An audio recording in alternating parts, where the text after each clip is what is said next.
Les parents de Dylan étaient sortis pour assister à un mariage familial la nuit où on a décidé de squatter chez lui. Il a aussi fait venir notre pote Mark, et tous les trois, on s'est amusés comme des fous. On a regardé des films, vidé presque tout le placard à snack et tellement joué à Madden qu'on avait les doigts en feu. Mec, si on traînait sur Omegle pour s'amuser avec des inconnus, a proposé Dylan vers minuit en ouvrant le site sur son ordi portable. Pendant la première heure, on n'a fait que passer des bots et des gens qui faisaient des trucs dont on se fichait complètement. C'est surtout Mark qui cliquait, se marrant comme un dingue de tout. Moi, je regardais ça du canapé. Tout à coup, il a zappé un mec qui se donnait à fond sur une chanson de Daddy Yankee et est tombé sur un type assis dans ce qui ressemblait à un sous-sol. Waouh, qu'est-ce qu'on a là? Dylan a sifflé. La pièce était sombre, avec un tas de bougies allumées en cercle autour de lui. La plupart de son visage était caché sous une capuche, donc on n'arrivait pas à voir ses traits, mais il était grand et vraiment costaud. Dylan a essayé de faire lever la tête du type pour qu'il dise quelque chose, mais le gars est resté à faire la statue. Sympa ton costume d'Halloween, mec. Mark a ri. Le type n'a pas bougé une seconde avant de lever lentement un bout de papier vers la caméra. Il y avait un symbole dessiné dessus avec des traits noirs super épais. Deux formes étaient empilées l'une sur l'autre avec des courbes étranges qui le rendaient bizarre. Aucun de nous ne savait ce que c'était, mais on avait l'impression que la température de la pièce avait chuté. Ah, on dirait un truc sorti d'un jeu d'horreur. Dylan a ri. Mark a lancé une vanne et ils ont éclaté de rire tous les deux. Soudain, le type s'est mis à chanter en chuchotant. Au début, ça avait un rythme, mais c'était tellement bas qu'on l'entendait à peine. Je n'arrivais pas à savoir si c'était des mots ou une langue que je connaissais. Mark a arrêté ses blagues et Dylan s'est tu. La seconde suivante, l'écran a commencé à bugger.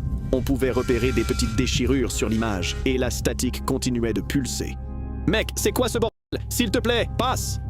J'ai hurlé, sentant ma peau se hérisser. Mark a attrapé le pavé tactile. « Attends !»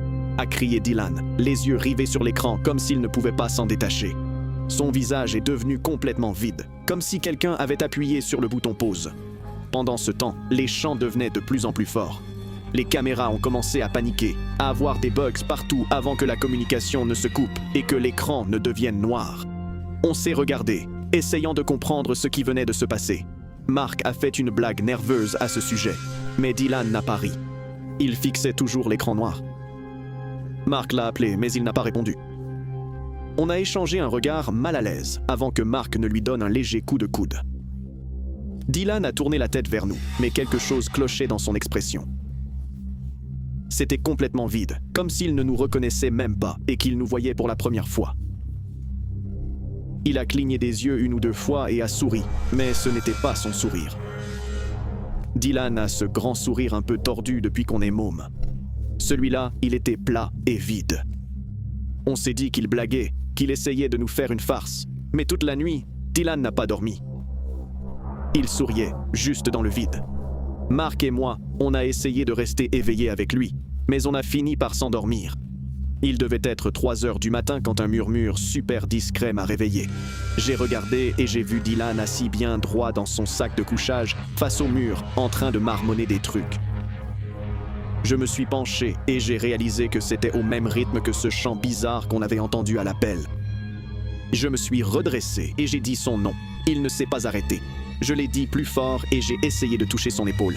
Il s'est retourné vers moi d'un coup, m'a attrapé le poignet et a serré tellement fort que j'ai crié et réveillé Mark. « Dylan, c'est quoi ce délire, mec ?» a demandé Mark en s'avançant. La prise sur mon poignet s'est encore plus resserrée. Les yeux de Dylan étaient fous. Il m'a jeté sur le côté et a lancé un coup violent à Mark. Mark a trébuché et s'est tenu le nez, mais Dylan ne s'est pas arrêté. Il m'a donné un coup de pied au mollet. Il avait les yeux ouverts et il nous regardait droit dans les yeux, mais je ne pense pas qu'il nous ait vus. Plus on essayait de l'arrêter, plus il devenait violent. Quand il a commencé à nous lancer des trucs, on s'est réfugié dans une pièce et on a verrouillé la porte. Toute la nuit, on entendait les fracas et les chants. Le matin, Dylan a dit qu'il ne se souvenait de rien. Il avait l'air vraiment confus quand on lui a décrit ce qui s'était passé, mais il a pris son petit déjeuner, regardé la télé et agi comme si de rien n'était. On a essayé de laisser tomber, mais les choses continuaient d'arriver. Les lumières clignotaient dans n'importe quelle pièce où Dylan était. Les téléphones s'allumaient tout seuls quand il passait. Un soir, je l'ai appelé et au milieu de la conversation, il s'est tu, mais je l'entendais murmurer quand il est revenu. Sa voix semblait légèrement différente, comme si quelqu'un d'autre parlait en lui. Mark et moi, on s'est vraiment inquiétés de tout ça et on a décidé de reprendre la conversation depuis le début. On a passé au peigne fin l'historique, mais pas moyen de trouver trace du chat. Tout avait disparu, sauf un fichier. C'était une image, téléchargée exactement au moment où on était en appel. Je l'ai ouverte et j'ai poussé un cri de surprise. Le symbole était le même que celui que la figurine en papier avait brandi, mais au lieu d'un dessin, on aurait dit qu'il était gravé dans de la peau humaine. On l'a supprimé tout de suite et on n'en a plus reparlé directement après ça. Dylan a encore des nuits où il ne dort pas. Il ne parle pas de ce qui se passe ces nuits-là et ça fait longtemps que j'ai arrêté de poser des questions. Je ne suis pas retourné sur Omegle depuis et je ne pense pas le faire un jour, mais je continue de surveiller Dylan, attendant le moment où son sourire tordu familier pourrait revenir, mais il ne revient jamais. Maintenant, quand je vois ce sourire vide, je sais bien que quelque chose d'autre habite mon ami.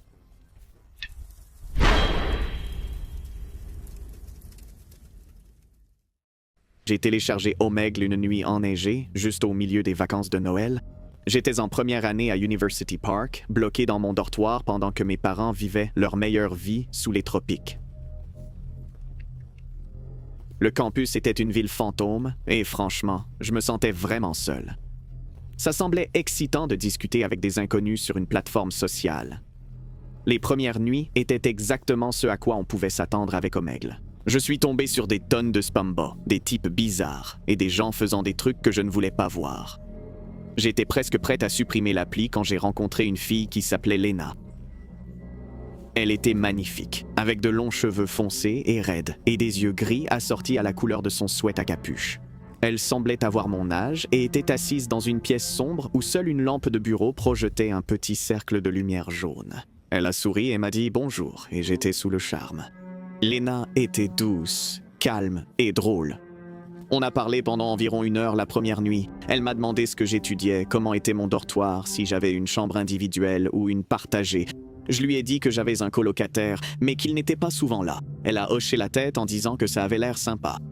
On s'est retrouvés le lendemain, puis encore le jour suivant. Au 4e jour, j'avais vraiment hâte de nos appels, en repassant chaque seconde de nos conversations, ce qui m'a fait remarquer à quel point Lena bougeait peu. Alors que la plupart des gens en appel vidéo s'agitent, regardent leur téléphone ou détournent le regard, Lena restait assise pendant des heures, immobile comme une statue, fixant la caméra. Son sourire aussi, il semblait étrangement décalé. Il apparaissait un instant plus tard que prévu, comme si ses muscles devaient se battre avant de s'étirer. Je me suis dit qu'elle était probablement fatiguée, peut-être un peu maladroite socialement, ce qui, honnêtement, la rendait encore plus attachante pour moi. C'était le soir avant le réveillon de Noël, et Lena est arrivée un peu en avance. On discutait de ce qu'on faisait pour les vacances quand, en plein milieu, elle a orienté la conversation vers des sujets plus personnels.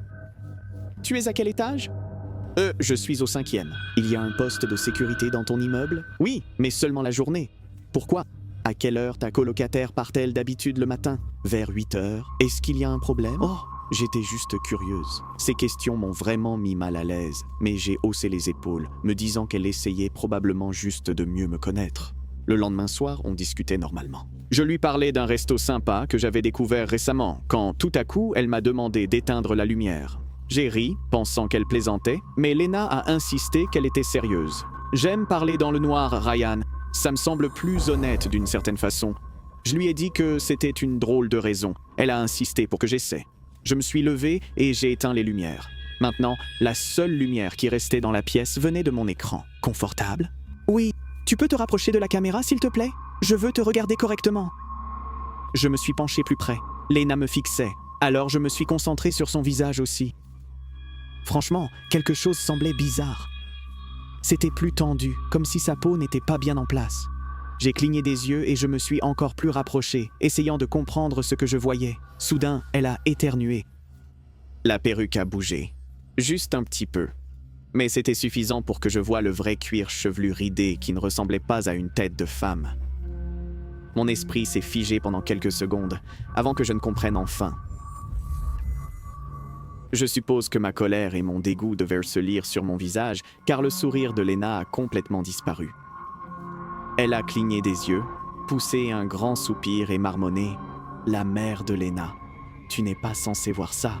Soudain, la caméra s'est mise à trembler comme un fou. L'angle s'est élargi et j'ai pu voir davantage de sa chambre. Il y avait des fringues jetées par terre, une chaise dans le coin et plein de perruques de différentes couleurs et longueurs, accrochées à des crochets au mur. La caméra s'est inclinée en arrière et je pouvais le voir assis dans le sweat à capuche avec la perruque, mais tout était sans dessus-dessous et de travers maintenant. Tout le déguisement était fichu.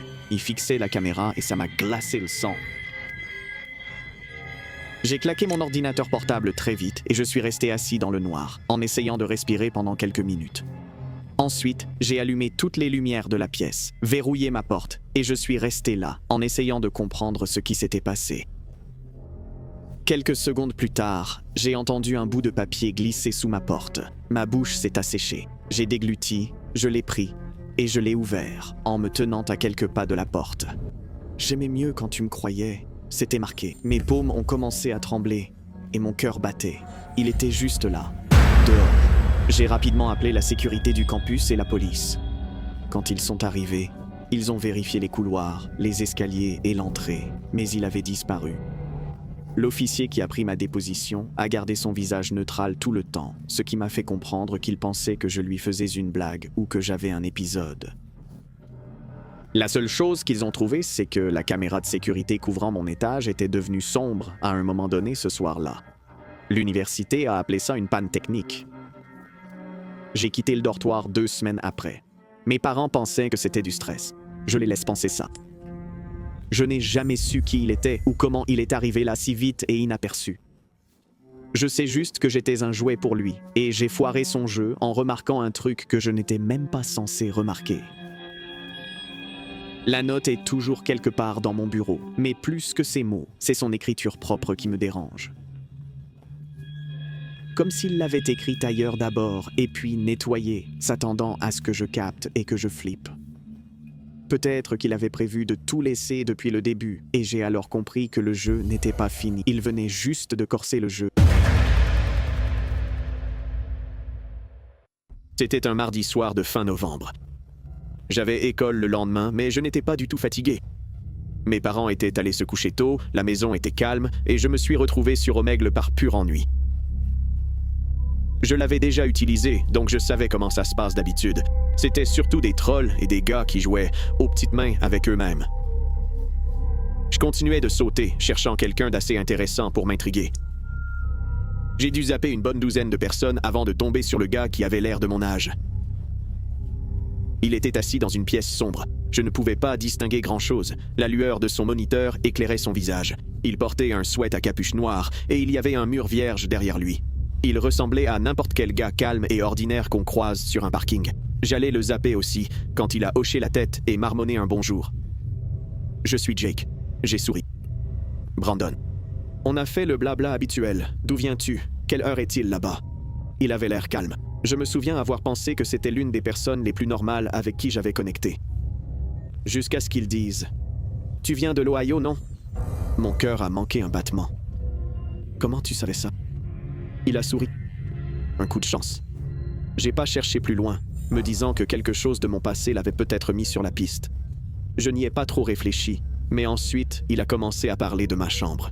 Il connaissait la disposition. J'aime le bois de teck de ta table, tu l'as posé juste contre le mur, et cette affiche Naruto au-dessus de ton écran est magnifique. Mon ventre s'est noué.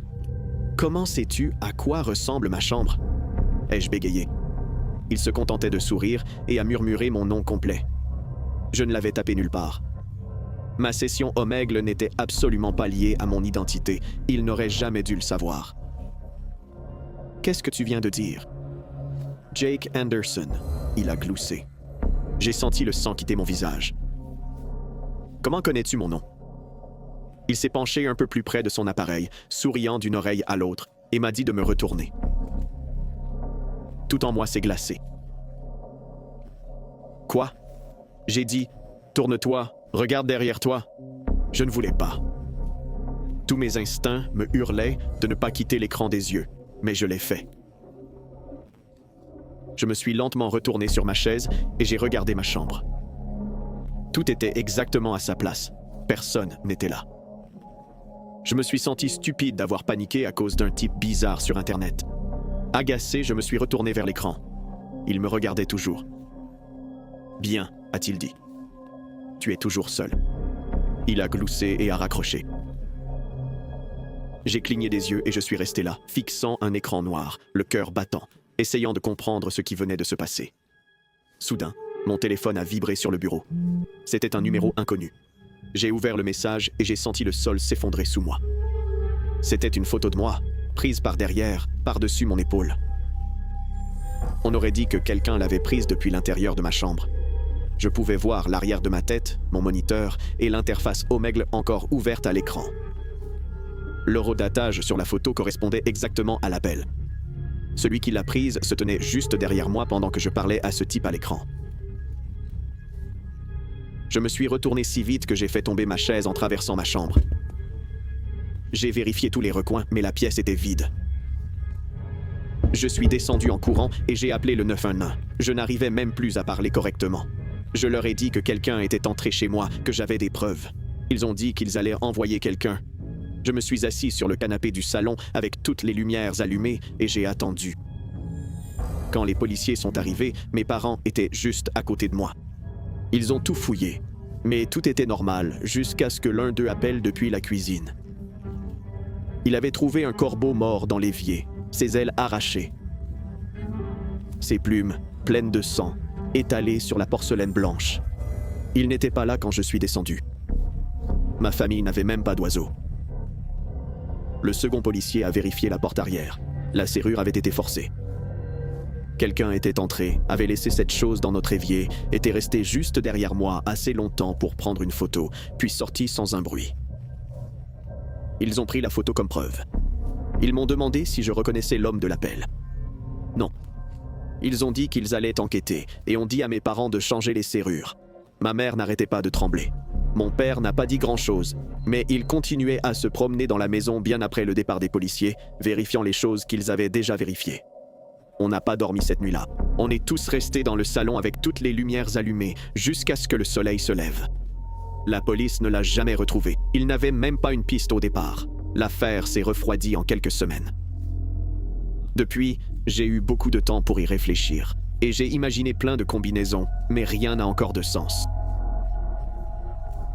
Comment pouvait-il connaître mon nom complet? Comment a-t-il pu débarquer chez moi pendant que mes parents dormaient en bas et prendre une photo sans que je m'en rende compte alors que j'étais dans la même pièce? Et c'est quoi cette histoire de corbeau? C'était un message ou un genre de démonstration? Peut-être qu'il voulait me faire savoir qu'il pouvait m'atteindre quand il le voulait. Que mes serrures, mes parents endormis et mon sentiment de sécurité dans ma propre chambre ne signifiaient rien pour lui. Ça fait des années. J'ai arrêté d'utiliser Omegle cette même nuit. Je ne parle plus avec des inconnus sur des plateformes aléatoires. Mais parce que j'ai appris quelque chose cette nuit-là que je ne peux pas oublier. Parfois, l'étranger de l'autre côté de l'écran n'est pas du tout de l'autre côté. Et quand on s'en rend compte, il est déjà assez proche pour prendre une photo.